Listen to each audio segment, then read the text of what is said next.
So may bisita kami ngayon dito sa pwesto. Ayan o. Isa yan sa pinakamagaling na drummer namin dati sa church. Ayan. Si Milot. Milot pero Mary Rose pa. Okay. So binisita niya kami and then they wanted to try na yung massage chair na. Ayan. Yung partner niya si Jaja. Hi Jack. Good afternoon. Hello, okay lang. So, interview portion natin to.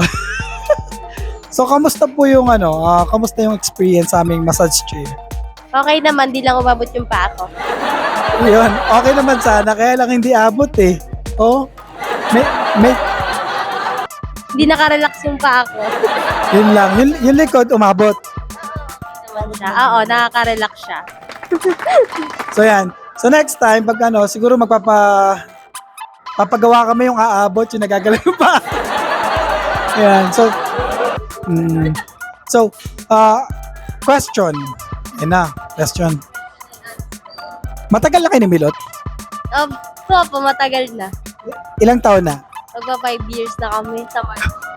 5 years na kayo sa March? Hindi ko alam. Hindi ko alam. So, kasi first time ko lang ulit nakita si Milot eh. Yan. Alam niyo ba dati, alagang-alaga namin yan. Yan yung pinaka-naalaga namin dalaga sa church namin. Oo. So, nagulat ako, 5 years na sila. Ngayon, after 5 years, binata na pala. Yan, so, nag-bloom na siya. Yan, so, tingnan naman, ang ganda ng partner, di ba? Oh. Mas maganda pa sa akin. Yan, so, thank you for trying, di ba? Thank you for visiting us.